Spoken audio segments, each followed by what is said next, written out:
उत्तर प्रदेश में एक बड़ा मामला निकल के सामने आया है और ये मामला कोई आम लोगों के द्वारा नहीं निकाला गया है। ये मामला उत्तर प्रदेश एसआईटी ने निकाला है और इसीलिए एसआईटी की जांच में जो खुलासे हुए हैं उनको लेकर सबको कहीं ना कहीं सबकी आंखें चौड़ी हो गई हैं और सबके कान खड़े हो गए हैं कि ऐसा भी चल रहा है क्या उत्तर प्रदेश में। आइए जानते हैं कि एसआईटी की जांच में क्या खुलासा हुए हैं और एसआईटी ने उत्तर प्रदेश सरकार को क्या सुझाव दिए हैं। इसमें लगभग 13,000 मदरसों को बंद करने की सिफारिश की गई है।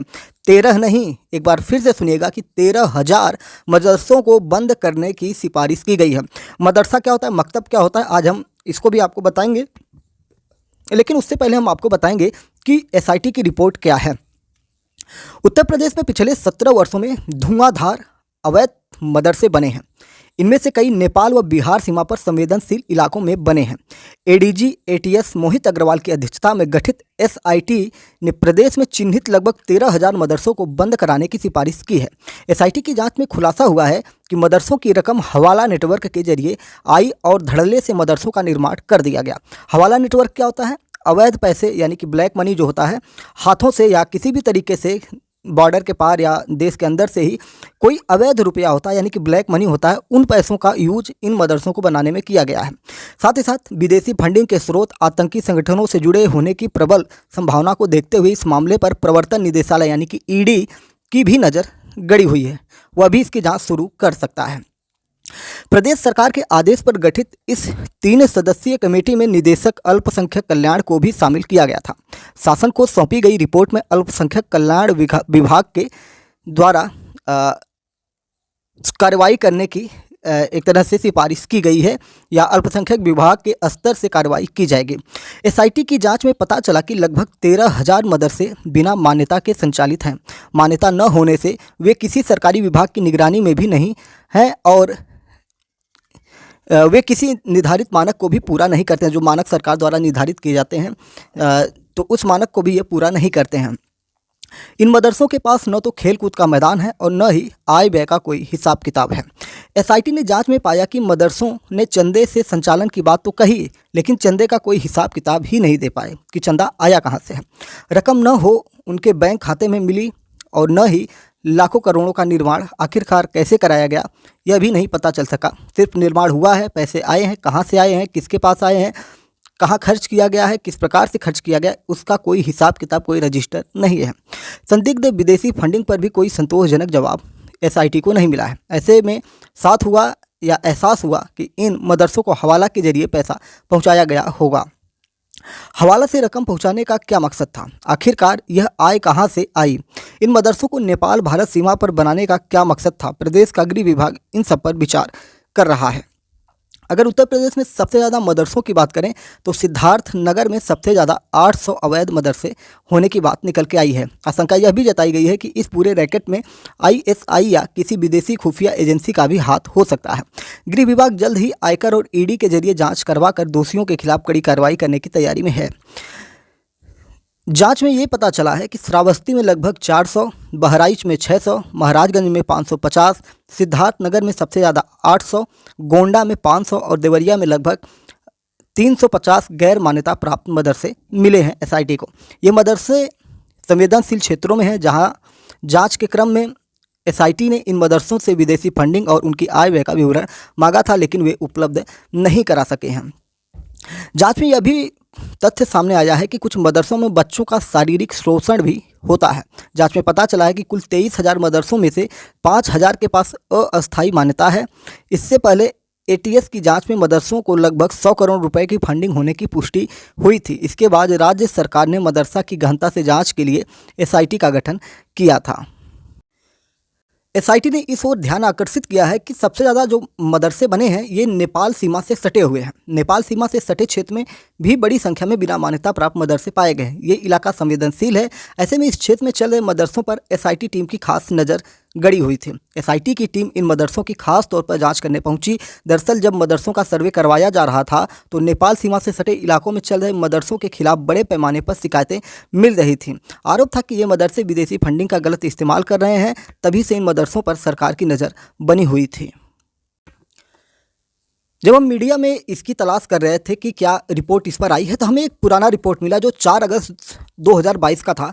ये डीएनए रिपोर्ट में था। डीएनए एक प्रोग्राम आता है जो न्यूज़ चैनल का प्रोग्राम है, और आपको पता है कि जी न्यूज़ पर ये प्रोग्राम आता है।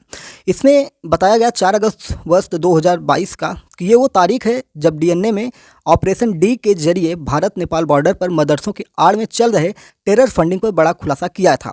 ऑपरेशन डी के जरिए डीएनए में बताया गया था कि कैसे भारत नेपाल बॉर्डर पर डेमोग्राफी को बदलने की सुनियोजित कोशिश की जा रही है। डेमोग्राफी मतलब भौगोलिक क्षेत्र बदलने की, यानी कि बॉर्डर पर इस प्रकार से मदरसे बनाकर वहाँ पर जो मुस्लिम धर्म के लोग हैं उन लोगों को ज़्यादा से ज़्यादा विस्थापित वहाँ पे रखना, अस्थायित्व लाना, और जब उनकी जनसंख्या बढ़ जाएगी तो फिर एक बड़े प्लान पर काम किया जा सकता है। ऐसा इस रिपोर्ट में बताया गया, ऑपरेशन डी जो जी न्यूज़ पर आता है, ठीक है, डीएनए में।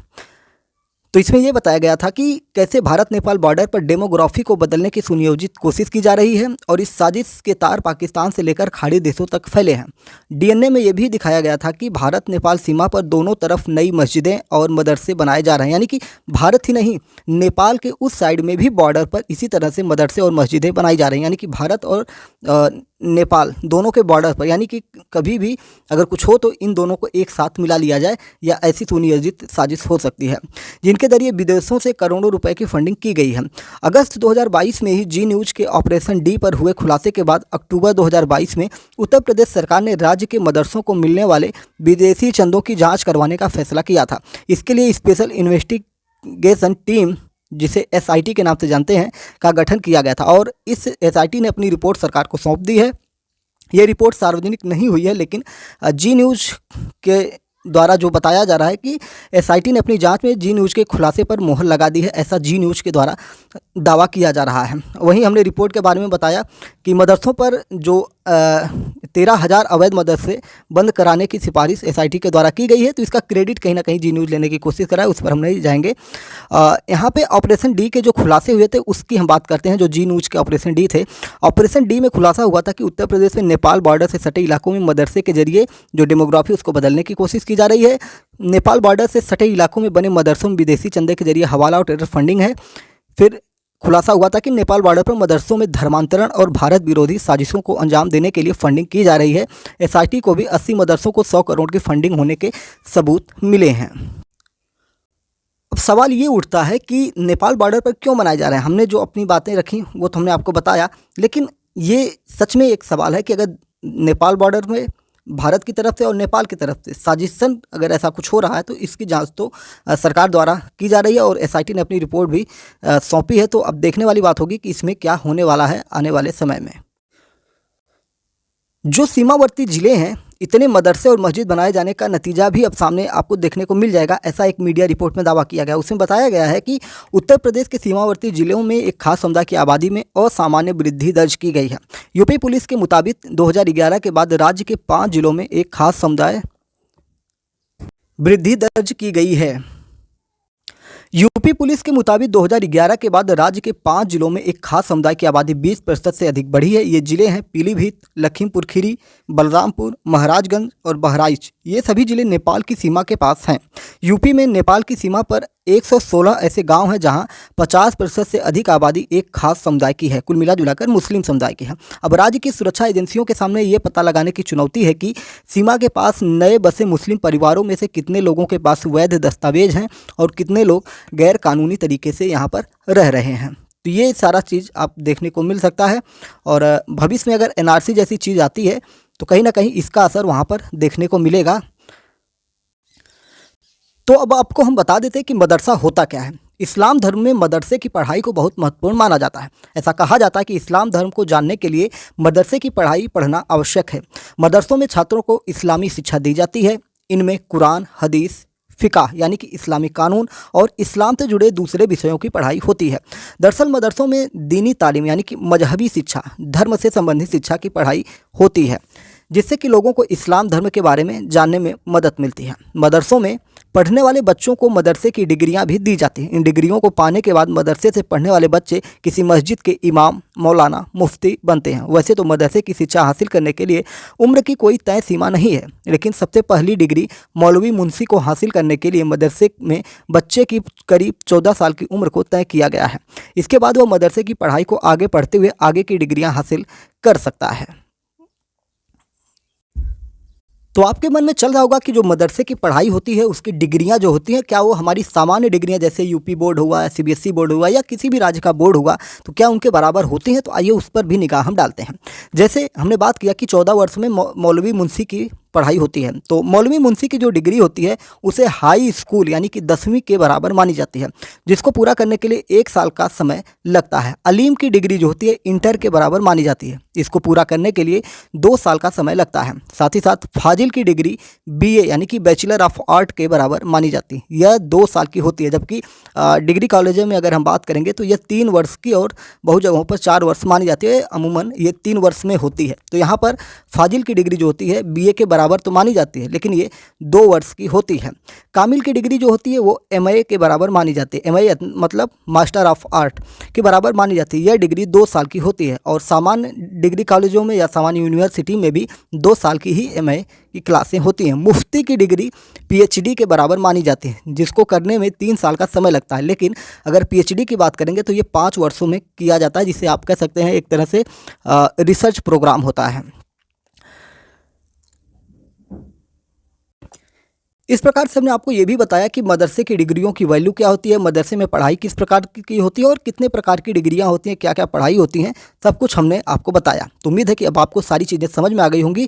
खैर, उत्तर प्रदेश एसआईटी ने 13,000 अवैध मदरसों को बंद करने की सिफारिश योगी आदित्यनाथ की सरकार से की है और ये जो टीम बनी थी योगी आदित्यनाथ के निर्देशन में ही ये टीम बनी थी और ऐसा आपको भविष्य में देखने को मिल सकता है कि इन सब पर किसी न किसी प्रकार की प्रशासनिक कार्यवाही हो जाएगी। ठीक है, जैसी हमें दिखाई पड़ती है योगी आदित्यनाथ की पॉलिसी, उस पॉलिसी में ये सटीक बैठ रहा है और भविष्य में इन अवैध मदरसों को बंद करने के लिए सरकार के द्वारा कार्यक्रम आयोजित किए जा सकते हैं या किसी भी प्रकार के कानून बनाए जा सकते हैं।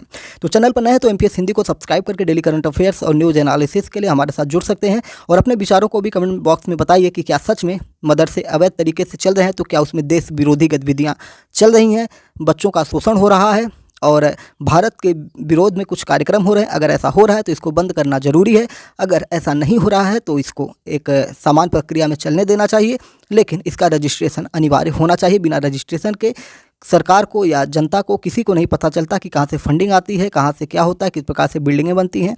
तो ये ज़रूरी है कि इसकी जाँच हो। जो भी संस्थाएँ हैं, चाहे मदरसा हो या अन्य कोई संस्था हो, बिना रजिस्ट्रेशन के नहीं चलनी चाहिए।